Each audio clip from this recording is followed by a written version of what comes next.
once booked an Airbnb by myself in an area in Arizona that I had a job interview. Since it was so far from home, I made a short trip out of it. I went with this one specific Airbnb because it was much cheaper than any hotels I could find. It was about half an hour away from where I'd be interviewing for, which was fine with me. It was off some dead-end, secluded road, and it had a nice view of the desert in the backyard. I brought my laptop with me to get work done at my at-the-time current job during the day, so that kept me busy most of the days I was there. I stayed for 3 days. My interview was on the second day that I was there, which was a Tuesday. I would be leaving Friday, so on Monday, the night before my interview, I was practicing interview questions for this specific company, and just generally getting some last-minute knowledge on their firm. I was doing this on my laptop in the living room of the little house, probably around 9 p.m., when there was a tap at the window. I say tap because it wasn't exactly a knock. It sounded more like it could have been someone's finger. My head, of course, swung to the left to look at the window in reaction. I didn't see anyone, but it was also pitch black outside. I was kind of scared to look out the window, but I had to be a man and just do it. And there was no one as far as the eye could see. Just darkness. Of course, maybe it could have been a bug hitting the window. We've got some pretty nasty bugs here after all. The next day, I got through my interview and thought I did pretty well. So for the rest of my little trip there, I explored different parts of the town in my car, ate at different restaurants, and sat in the backyard and relaxed in the sun. Little did I know, I was likely being watched while I was in the backyard. At night, I was inside watching Breaking Bad on Netflix when it happened again. A single tap at the window. Now it was obvious it wasn't a bug. I was even more disturbed now, but once again rushed to the window. Even though I saw no one, that didn't mean someone wasn't out there. I checked the windows by the front door, then opened the door and looked outside for a second. Since there was no one there, I went back inside and then went to the back door. I stepped outside onto the back porch and looked out to the desert behind the house. Silence and darkness. And then I heard a click. A sound someone made, like clicking their tongue at the roof of their mouth. It was off in the distance, beyond the light from the house. It was out somewhere in that cold desert. I felt as though someone could be hiding behind any number of those bushes, watching me and toying with me. I yelled out, and almost as if they did it in response, there was another click. I pinpointed the direction it came from and looked that way. I could see someone now, standing not too far away, dressed in dark clothes, blending into the darkness of the desert. I started walking a little closer, then stopped, realizing I didn't want to get any closer to that person. I called out, "You're on private property. I'm gonna call the cops if you don't leave." And I saw the person eerily quickly walk away. I theorized it was the Airbnb owner, but obviously that was a stretch and I didn't really know what to actually think. The night following, I was in my bed on my laptop watching Breaking Bad again before going to bed. I think I watched 2 episodes, so I was doing this for about an hour and a half. I didn't hear any noises in the house, though I was definitely giving thought to that encounter from earlier while watching the show. When I finally turned off the light in the room and tried to fall asleep, within 10 seconds, there was a click sound again, muffled from the inside of the closet. I looked at the closet door, which was open just a crack. Then, a pretty natural response, I sprang off the bed, still in my PJs, and ran to the car. I sat in the driveway with the car running, and I called 911. I stared at the house as I spoke to the dispatcher, waiting to see if someone would come out, because all of my stuff was still in there. A police car arrived, and upon entering the house, we did a quick investigation of the house together. It was very small with not many places to hide. Conclusively, I still packed my stuff and left that place that night for a nearby hotel. I contacted both Airbnb and the host, and I was only able to get a partial refund for my stay. I still think it may have been the host of the Airbnb. I mean, who else would have access to the house? There were no signs of forced entry, which leads me to believe whoever it was may have had a key. But maybe I'm wrong. Maybe it was a stranger who snuck in at an opportune time.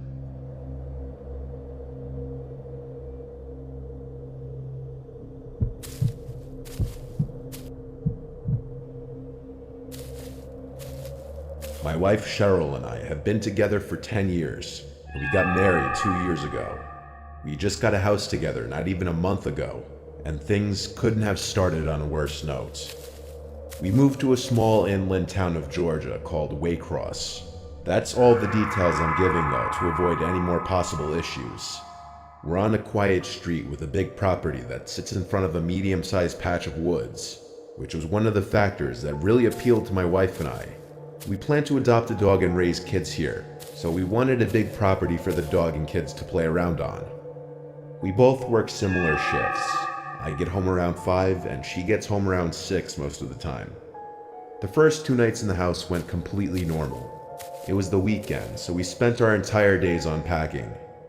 It wasn't until Monday night, when we were both in bed, only having turned the lights out maybe 20 minutes ago, that outside from the backyard, there was the sound of this blasting music. Our nearest neighbors on either side were spaced out enough where we couldn't mistake music from their yards being in our yard.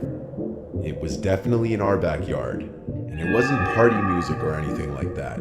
It sounded like very old, staticky, vintage music. The windows were shut, so after my wife and I exchanged horrified glances at each other and wondered where the music could be coming from, I opened my window on my side of the bed, and it was much clearer. There was some song that sounded like it was from the 1940s or something blasting. I later found out after looking up the lyrics that the song name was Who's Afraid of the Big Bad Wolf by Henry Hall. It has a slight eerie vibe to it for some reason, even though it was meant to be a happy song. But at the time of listening to it coming from our backyard, it was nothing but downright horrifying. We were still learning the house, but we figured there must be a backyard light switch downstairs. I ran downstairs to the back door and flicked the light switches next to the door, and one of them turned on the backyard lights. I didn't see anyone in the backyard. I opened the door, and the music was louder, obviously, but as I walked out into the grass, I realized it wasn't coming from the backyard, rather from the woods. The song played to completion as I was outside in the yard just standing there looking around. When the song ended, there was silence again. It seemed like someone must have been playing some stupid housewarming prank, but it wasn't appreciated. I went back to my wife and told her it was probably just some kids trying to scare the new ones in town for whatever reason. Hearing myself even say that, I realized how stupid and weird it sounded. Why would anyone do that? The next night, it happened again. A few minutes after we turned out the lights in the bedroom, music from outside started blasting.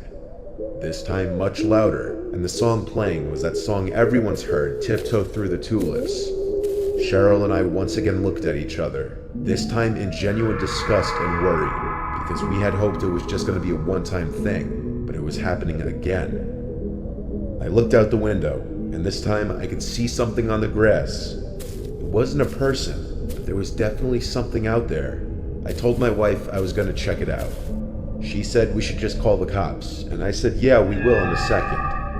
I went out there with this mindset that I need to establish I'm the man of the house, not just to my wife, but to whoever was thinking they could mess with us just for being the new people on the block. When I was in the yard, I saw the object in the grass was smaller than I had thought, but the blaring, creepy song was coming from it.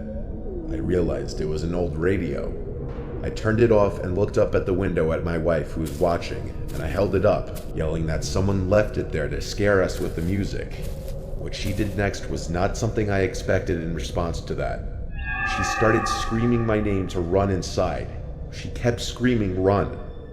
I yelled, "Why?" And she screamed back, "There's people standing behind you."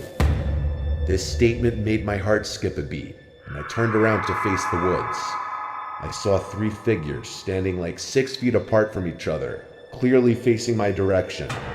They weren't running at me, they were just standing there. I yelled, "Oh shit," and ran back inside the house, slamming the door behind me. My wife was upstairs, hysterical, crying already. I told her I'd call the cops, and I did. They arrived thankfully not that long after. All the while, we were scared to hear knocks at one of the doors or windows. My wife and I desperately explained the situation to both of the police that arrived, and I showed them the radio on the ground. I asked them if they could take it back with them as evidence for prints, and told them I only touched the top part with the handle. They did take the radio.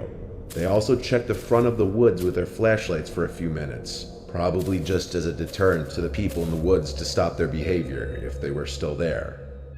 When the police left, honestly, we went right back to feeling vulnerable and scared. But thank Christ the people never returned. This was only a few weeks ago, though. God forbid they came back, I'd try to get it on video.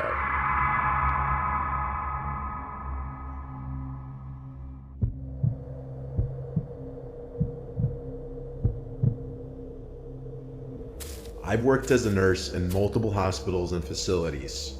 Before the current hospital I work at, I worked at a geriatric hospital 30 minutes from my house. I had experience working with older patients before, so this was nothing new to me.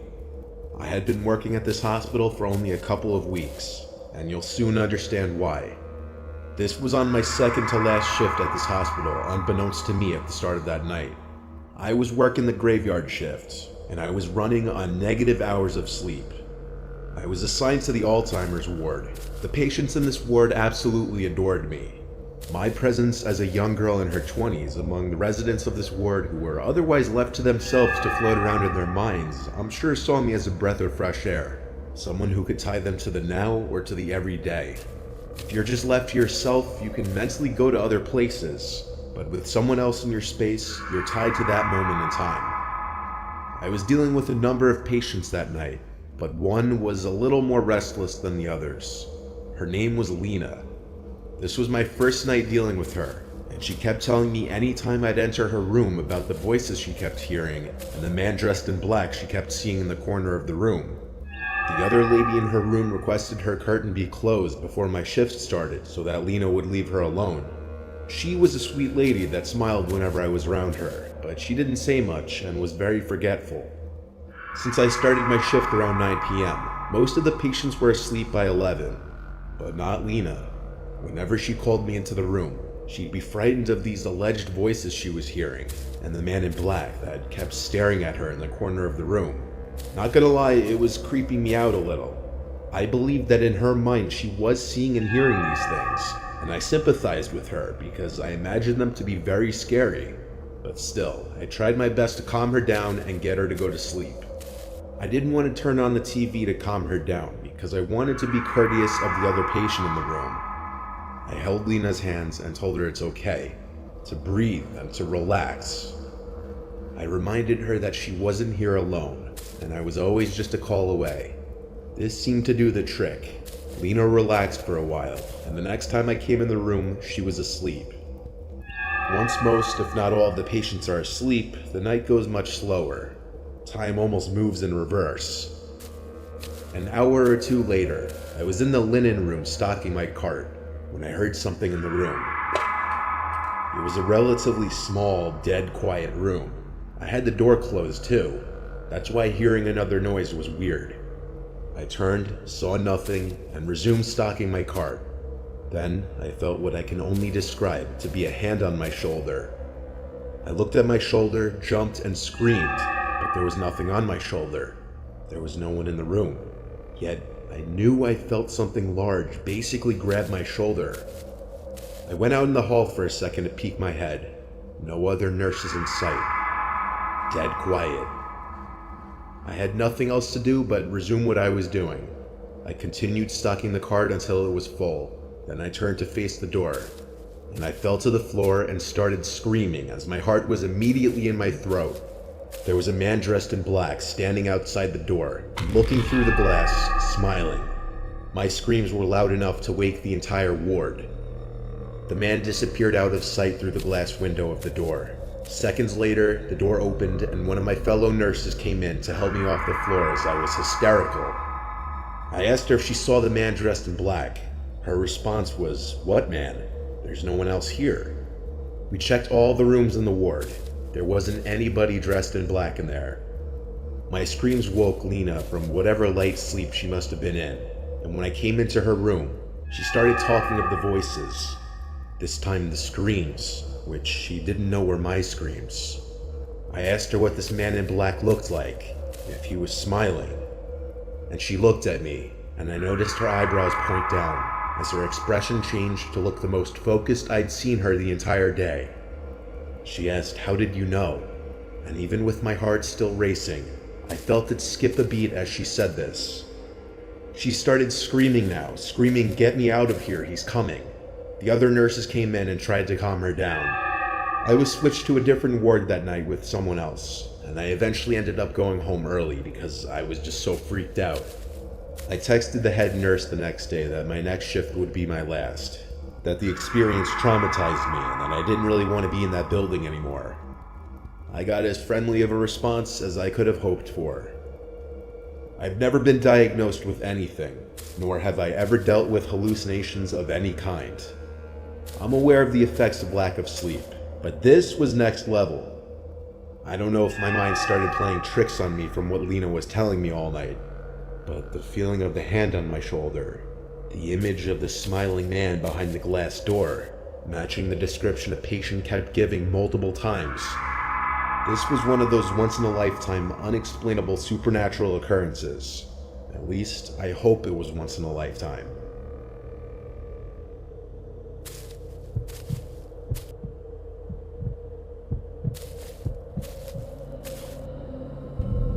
I was driving home from work one night, taking my usual route home. I got out at midnight, so it was probably 12:15ish at this point. My town is pretty quiet and boring. A lot of woods everywhere, and not a lot of people or houses. I was on this road not far from my house with a cornfield on one side and a patch of woods on the other. It was midsummer and like 75 degrees, so I had my convertible top down.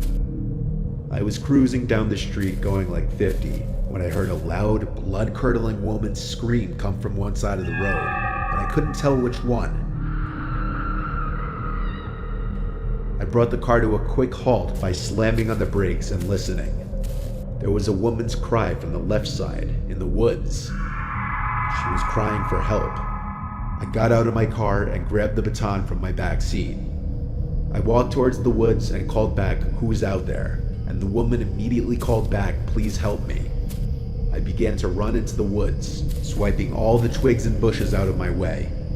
I yelled out to the woman to keep screaming so I could find her. She'd every 10 seconds or so scream help, and I'd approach in that direction, running, screaming back. But pretty soon, I started to realize no matter how far into the woods I went, the woman's yells didn't seem to get any closer or louder. If anything, they were always the same distance, even though I was booking it straight in the direction of the screams. I screamed out, "Tell me where you are," and about 5 seconds later, the woman once again screamed out help. I stopped in my tracks now. I didn't like this. I started to feel like I was walking into some kind of trap. I turned around and started running back in the direction I came. I ran and ran until I could see the flashing headlights of my car on the side of the road beyond the trees. The whole way back, I still heard the woman's screams, but they were still the same distance no matter how much closer to my car I got, as if she were following me back. Was I being stalked? I got in my car and just drove out of there, completely freaked out. I called 911 to report it to the authorities in case they'd want to investigate it. I wasn't sticking around there though, I was tired. After telling a few friends and family about the strange encounter, I was ready to move on with my life. But a week later, I saw something on the news that made me sick to my stomach. The dead body of a 30-something-year-old woman was found in the woods by a man hiking with his dog.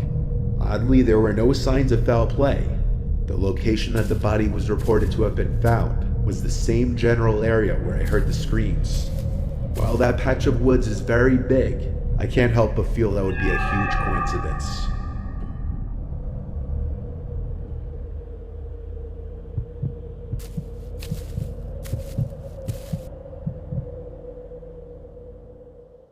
Back before my girlfriend Jenny and I officially started dating, we would still hang out all the time.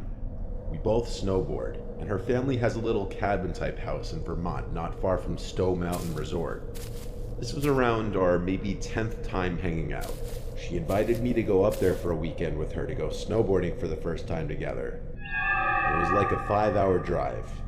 As we neared her little house, we spent about half an hour on this very windy, secluded road on which we'd pass occasional driveways that would lead up into properties blocked off by walls of trees. We were way up there in the mountains.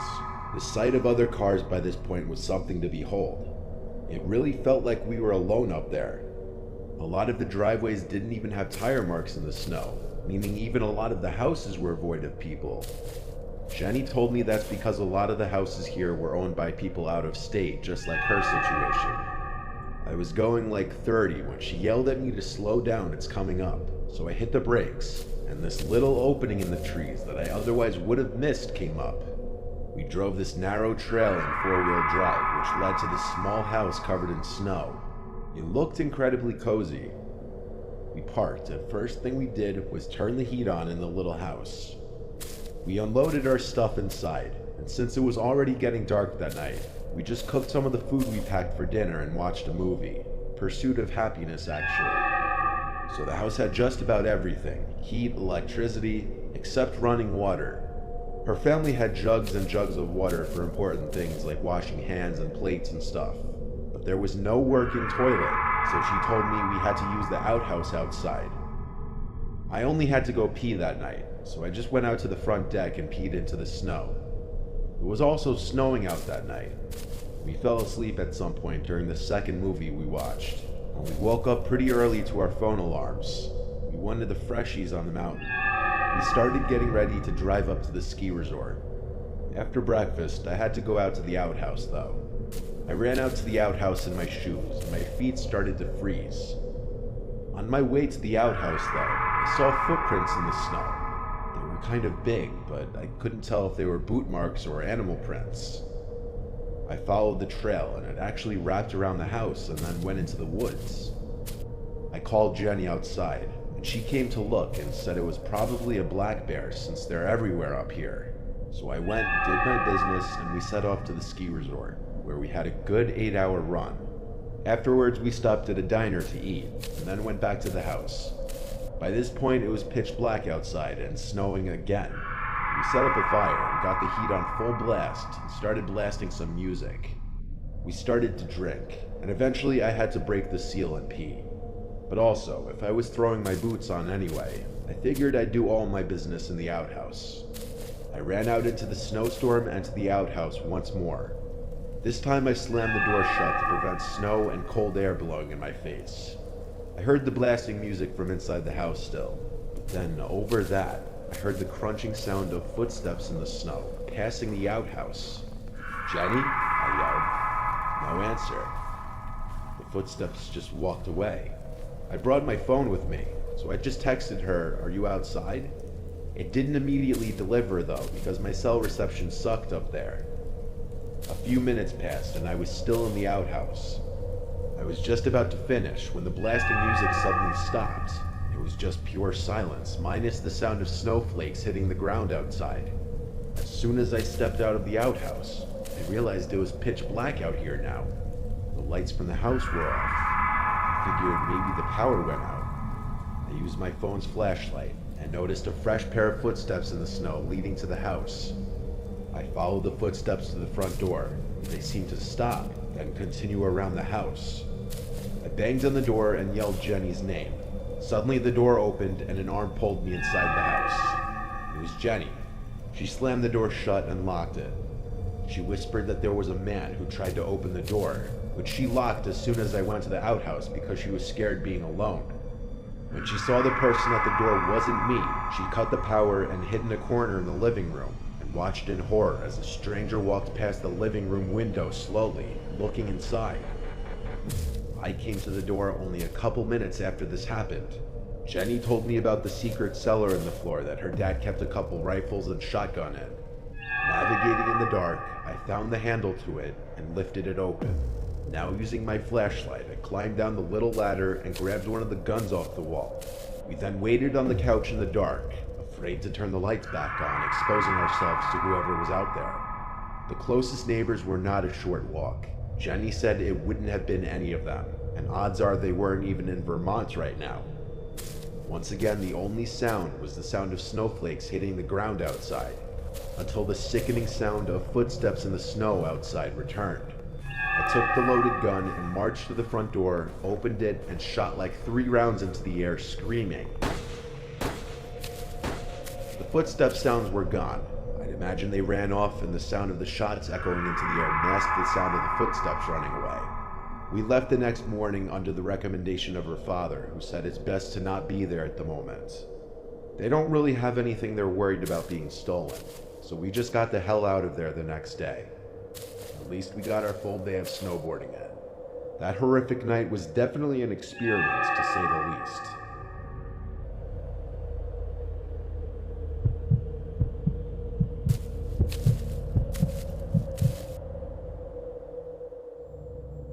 My name is Howard. I'm 25 years old, and I live on my family's farm. I help take care of it when my parents are out of town. It's just a little family farm, not a commercial farm or anything like that.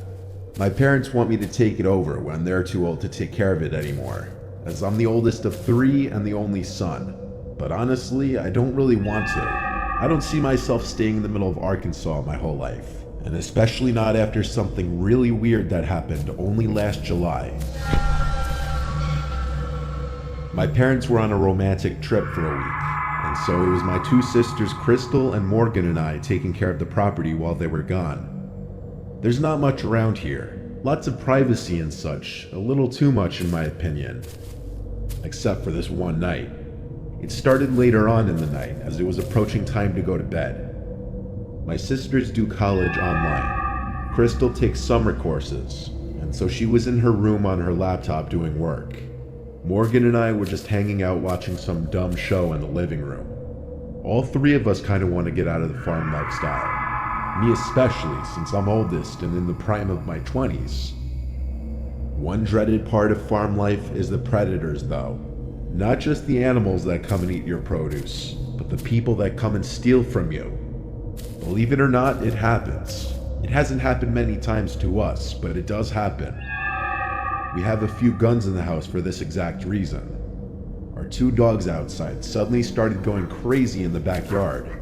Something spooked them for sure. I first thing went outside to the yard to see what they were barking at. They both were looking in the direction of the crops, going crazy. I yelled at them to shut up, and they went quiet. I stepped right in front of the crops and listened. I heard a whistling from inside of the cornfield. It was undoubtedly a human's whistling.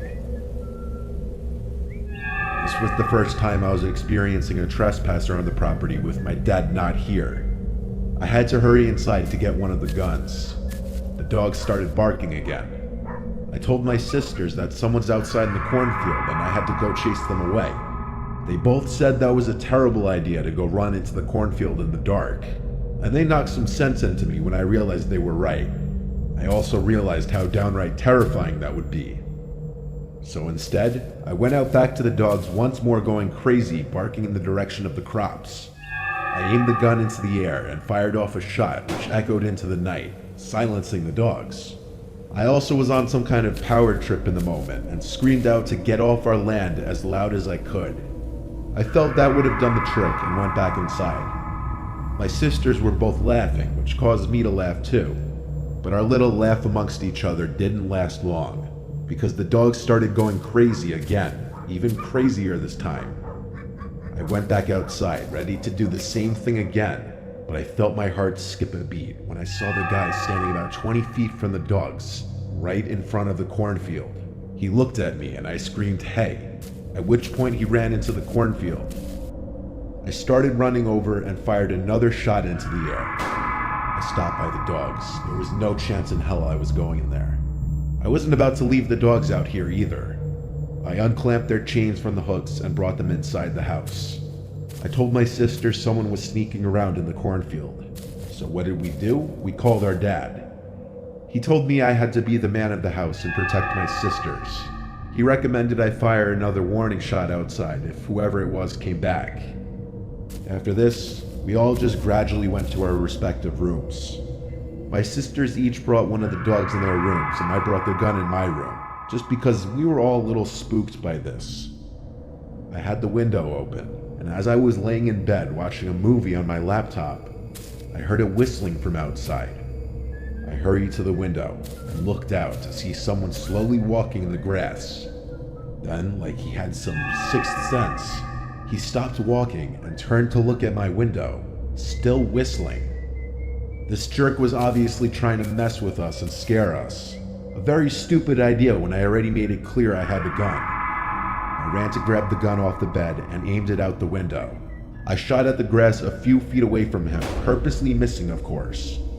This cut his little horror movie act short, and he ran out of view of my window towards the front of the house. This time he didn't come back.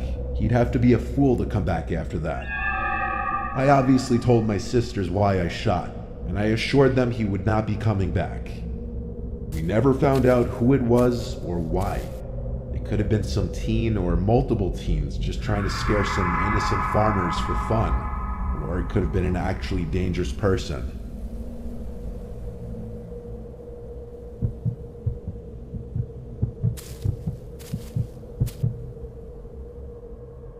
I used to work as a night restock worker at a supermarket in a somewhat rural town.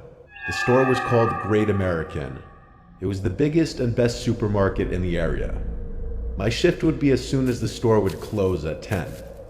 I'd work from 10 p.m. to 3 a.m. the latest, restocking the shelves and organizing everything before the next operating day.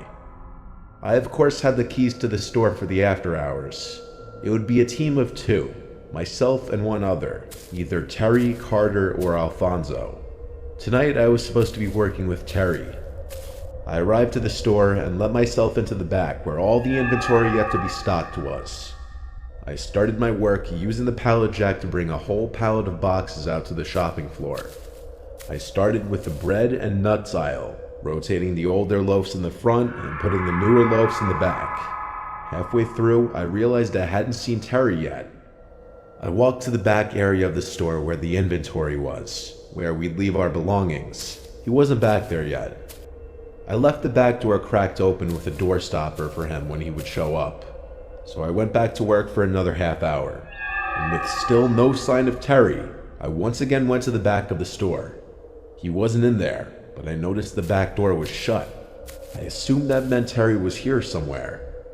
I went to open the back door and saw the door stopper was outside, which I thought was weird that he kicked it outside instead of bringing it in. I called Terry's name and it echoed through the room. He didn't call back, so I decided to call him. He picked up, sounding like he was in bed, and I asked him if he was at work. He said he wasn't coming in tonight because he was sick. Suddenly I got the chills. I told him someone kicked the door stopper off the door, and he said it could have just come undone itself. Nobody else was scheduled to work that night. I told him feel better and we hung up. I wasn't sure if I was convinced that the door stopper came undone itself, because I kicked it under the door pretty tightly. I did a quick look around just to make sure no one was in the back of the store, and when I didn't see anyone, I went back to work, though I felt a slight sense of unease the whole time. I was stocking the remainder of the bread when I heard a loud sound echo from across the shopping floor. Okay, now someone had to be in here.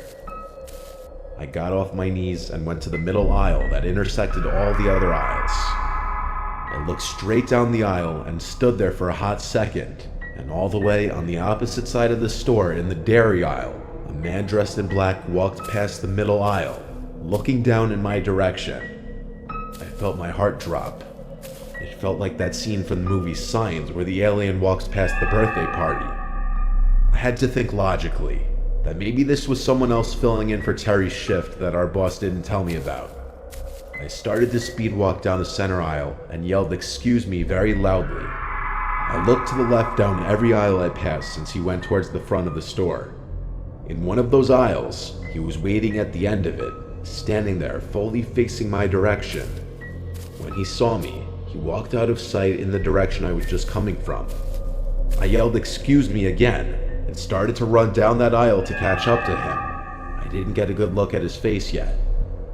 When I got to the front of the aisle by the cash registers, I looked down the direction he went, and I saw him all the way at the end by the bread aisle. Half his body was hidden behind the shelf. His mouth was hanging open, and he started to wave me over, but he didn't say anything. His face was freaking me out. I attempted one more time to speak to him and said, "Who are you?" And he disappeared behind the shelf. I wasn't being paid enough for this. I went outside to sit in my car and call my boss. He picked up and I told him there was some random freak roaming around the store. He told me to get him out of there if I can, or call the police to get him out. I was not going to attempt to physically remove a crazy person from the store, so I called 911. I waited in my car until a police car showed up. I greeted the officer and asked him to follow me inside. We walked around the place looking for the man, and we saw him at one of the aisles again, creepily standing there again as if playing a game. When the police officer commanded him to come here, he actually listened. He was put in handcuffs, and he was the strangest man I'd ever seen. He kept smiling and looking at me non-stop, licking his lips. He had huge bags under his eyes. The only words he spoke were when answering the police officer, saying he was looking for a snack. I didn't like the way he was looking at me as the police officer was walking him back outside to his car. It was this menacing, threatening smile that I haven't forgotten to this day. I continued my work after that. Needless to say, I never left any of the doors open again.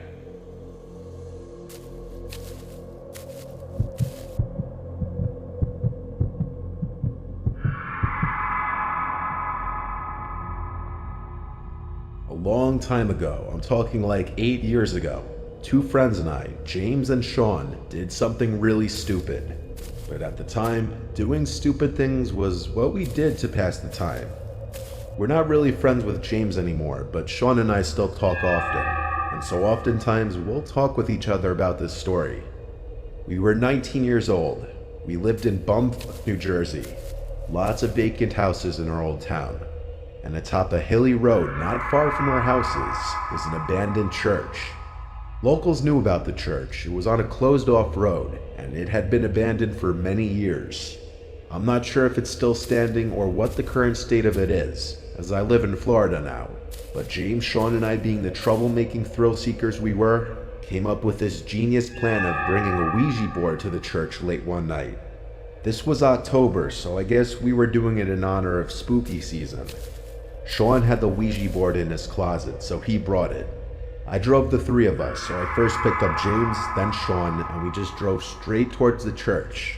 Since the road up the hill to the church was literally blocked off, we had to park on the side of the road and walk from there.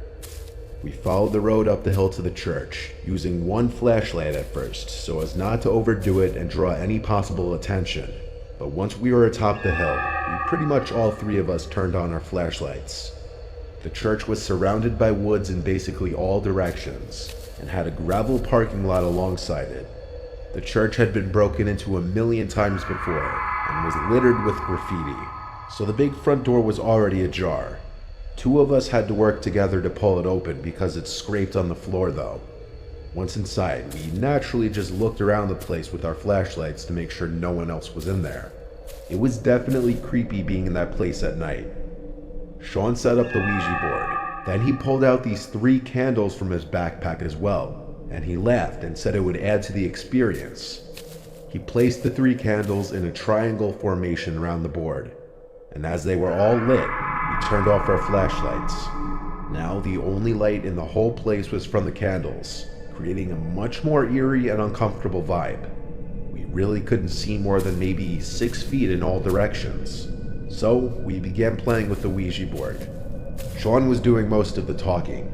At this point, I can't remember exactly what he said, but he definitely opened with "Is anybody there?" and the typical cliche Ouija board questions. The planchette started to move and we started to laugh. I knew it was one of them doing it. I feel like it's not possible to play with a Ouija board with your friends without someone jokingly moving around the planchette. We went along with it though, and whoever was moving it spelled out a few words. As this was going on though, we heard a weird crack-type sound come from the altar of the church. Best way I could describe it is it sounded like a big piece of wood cracking in half. It was loud, and it sounded like it was done by someone. We all jumped in reaction and hurried to shine our phone's flashlights in the direction of the altar. There was no one there as far as we could see. I think both of them were just as freaked out as I was after that. But the place was old and falling apart, so some weird noises here and there didn't seem that crazy. And so we kept going. We all took turns asking the board questions, but the planchette was no longer moving. I think because that crack sound freaked all 3 of us out, and now we were taking it more seriously. This went on for some time, until another sound from the altar area broke the silence again. But before we even had time to shine our lights over there again, something landed on the Ouija board, causing all of us to jump and scream. It was a rock about the size of a golf ball. All three of us just had our hands on the planchette 2 seconds ago, and there was no way any of us could have done that. We all three got up and ran back out of the church screaming, leaving the Ouija board and candles behind. We ran all the way down the hill and back to my car, and fearing we were being chased, we didn't stick around. I drove us all back to James's house, where we just sat in the car for a good half hour talking, wondering what exactly just happened. Sean is very religious and superstitious as well. He was confident we had reached a spirit of some kind. I don't really believe in any of that stuff. I believe there was someone else in the church with us, which I find to be equally terrifying. Sean went back to the church the next day with James to get his Ouija board back. And to make things even stranger, the Ouija board was missing, but the candles were still in place. When they saw it was missing from the entrance, they decided to just leave right away. This remains to be the single scariest experience of my life.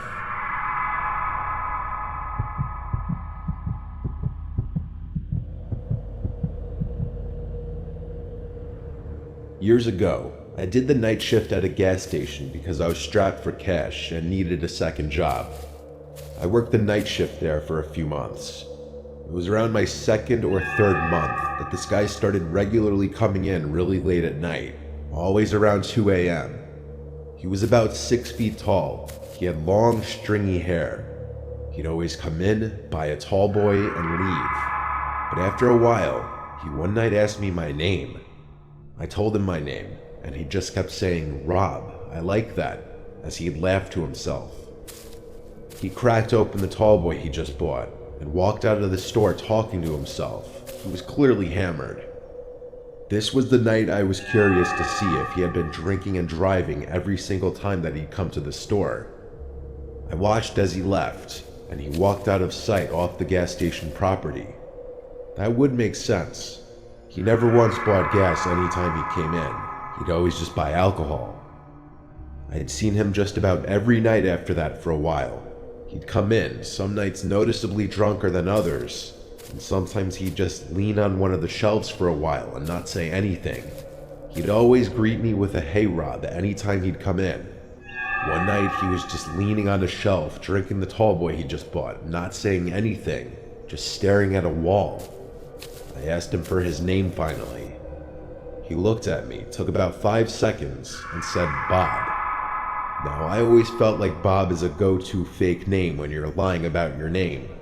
I wondered if the first thing that came to mind for him was Bob because it rhymes with my name, but I went with it. I said, "So Bob, where do you work?" He laughed so loud it actually startled me. He said he doesn't work. He said the government completely fucked him out of his job. I got the vibe he was wasted again. He looked at me with an angry-looking face, but interestingly said, "I like you, Rob. You seem like you know what you're doing." I didn't know what that meant, but he walked out of the store right after that. I didn't see him again for a while. I'd say over a week passed, which for a regular like him was a while. Bob always gave me this off, mildly creepy vibe. I figured he was usually drunk, but something was obviously wrong in his personal life. Well, one very stormy night, with less customers than usual, likely because of the storm, I heard the ding of the front door as someone entered, and I swear before looking I imagined it to be Bob, and when I looked, I was shocked to see it was actually him, but it was a much scarier version of Bob. He was completely soaked. He wasn't wearing a rain jacket or using an umbrella. He was just in a dark shirt and jeans. His long hair was drenched, and he was just standing by the door, looking straight ahead at the wall. He looked like he was angry, and yet his mind was elsewhere, like his thoughts were running. The way he was standing there blankly, staring at nothing, completely soaked, it was freaking me out. I said, "Bob, are you okay?" He didn't turn his head or move. He stood still and said, "I did something really bad." I asked, "What did you do?" He then looked at me, said, "I need somewhere to hide," then walked past me at the register towards the little restroom hallway. He disappeared behind the wall, and I heard one of the doors open and close. I was genuinely getting uncomfortable with Bob now. I didn't enjoy his presence whenever he was in the store, and tonight something was extra off about him. He seemed like a zombie, and that "I did something really bad" comment was incredibly creepy. Some time passed, and Bob never came out from the bathroom. I assumed he was wasted again, probably passed out or puking. Either way, I didn't want to intervene. And then, the next thing I remember, the lights to the place cut out, and the store was completely dark. I was standing in a pitch-dark gas station during a major storm with an unhinged drunk man. I used the flashlight from behind the counter to make my way towards the back of the store by the inventory storage and the panel board. The door to the back was in the same little hallway as the restrooms. As I walked by the two restroom doors, both of them were ajar, and Bob wasn't in either of them. I went through the door to the back. I was planning on going straight to the panel board, but I stopped when I heard a slight dripping in the room somewhere, and the squeaking of wet shoes. My heart sank into my stomach. I said "Bob" in a very weak and scared voice. I heard squeaks right to my left. When I pointed my flashlight in that corner, there was Bob, with his eyes open wide, and he lunged at me and started screaming, "I'm gonna fucking kill you." I pushed him off of me as he was clawing at my back. I ran back through the door to the front of the store. He didn't follow me. I grabbed my rain jacket and ran straight to my car. I sat in my car as I dialed 911 and spoke to an operator.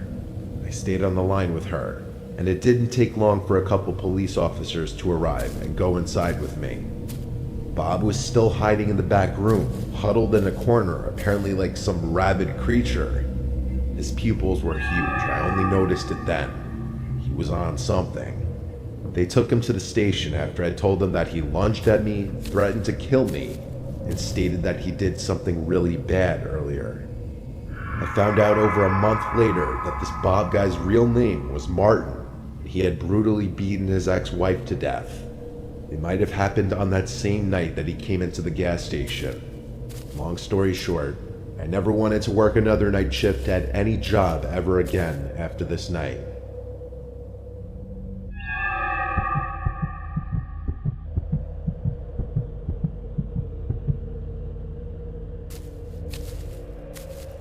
When I was 19 years old, I was still working at a nearby pizza place to help pay for food and gas and stuff. The job was always pretty easy. Just taking the order, boxing up the food when it's done, putting it in a bag, and driving it to the given address. I'd done it a million times before, and nothing weird ever happened. It was very repetitive. Tips would usually be around $3 to $5 depending on the distance. Sometimes more generous people would give 10 or more though. I remember this order was just a chicken parm hero and a regular slice. Smaller orders like this usually yielded lesser tips, but I didn't have a choice in which deliveries I did. I was on my way to the address, and of course, the house was apparently on a dead-end block. This block had a more rural feel to it than the rest of the neighborhood. One of the houses had an RV sitting on the grass with a small patch of woods next to it. The other houses looked like little farmhouses. There was a lot more space on this particular street. And then I pulled up to the address. It was this small, weird-looking house with a huge property, though. It sat next to what appeared to be an abandoned house with overgrown grass and shrubs. It was probably around 6 p.m. and it was getting pretty dark out, so it was around the time people would start putting on their lights inside their houses. But all the lights in the house were off, and I noticed the front door seemed cracked open. I began to walk over to the front door, and I heard a piano being played. It sounded like it was a couple rooms away at least, muffled by some walls or a door or something. I knocked on the door and then rang the bell after a few minutes, only the doorbell didn't work. The piano was still playing. I felt weird just walking in, so I walked around the property towards the back. The backyard was a literal mess, things scattered all over the grass. I even saw a broken, rusty chain link fence just sitting in the middle of the yard. I went to the back door and knocked really loud. I looked through the glass of the door and saw nothing except for what looked like a really messy storm room. Clearly these people were not neat freaks, to say the least. When nobody answered the back door either, I went back around front and called one of the guys at the pizzeria to confirm the address with him. He took a second to check what he wrote down, and he confirmed that I was at the correct address. So I went back to the front door, pushed it open, and heard the creepy sounding piano music still playing. I yelled, "Pizza's here." The piano stopped. Someone yelled, "Over here." Then the piano resumed. They were playing this simple yet creepy repetitive song as if on loop. There were also no lights on in this house, so it was almost hard to see in there. I walked straight, getting closer to the sound of the music. The smell inside the house was very musty and off-putting. When I got halfway into, I guess what you'd call the foyer, I felt very uncomfortable. I wasn't going to go any further. I yelled, "I'm by the front door, sir." The music stopped, this time for good, and now there was just silence. I backed towards the door again so that I would be closer to the outside. I was expecting to hear footsteps coming towards me, but no, it was just dead silent. I said, "Sir?" And a voice from another room said, "Yes, sorry, I have trouble walking. Could you just bring it in here, please?" I asked, "What room are you in, sir?" And he took a moment to answer back, "If you just walk through the living room, I'm in the dining room." There were no directions on the phone to do any of this, so this was very strange. I thought for a second about my next course of action. I felt bad leaving in the case that this was some old, feeble man just living in a messy house. I started walking through the living room, and there was an opening that led to what I presumed to be the dining room. Me being my overly cautious and paranoid self was still suspicious. Instead of walking straight into the dining room, I peeked around the wall just enough for one eye to see into the room. I saw the piano, but there was no one sitting at it. I also didn't see anyone in the entire room. With that, I quietly but quickly walked back towards the front door, shut the door behind me, and drove back to the pizzeria. I explained that I got a sketchy vibe inside the house. My boss was completely understanding, especially when the alleged customer didn't call back asking why I left. That said everything. I didn't really understand the logic in trying to commit a robbery in your own house, and nor did my boss or coworkers. So later that night after work, I looked up that address, and that house was foreclosed on months ago, and it had been vacant. When I told this to everyone, they had the same mouth-dropping reaction I did. I was truly mere steps away from probably getting robbed. That, or someone was trying to play a horrible prank on an unsuspecting pizza delivery guy.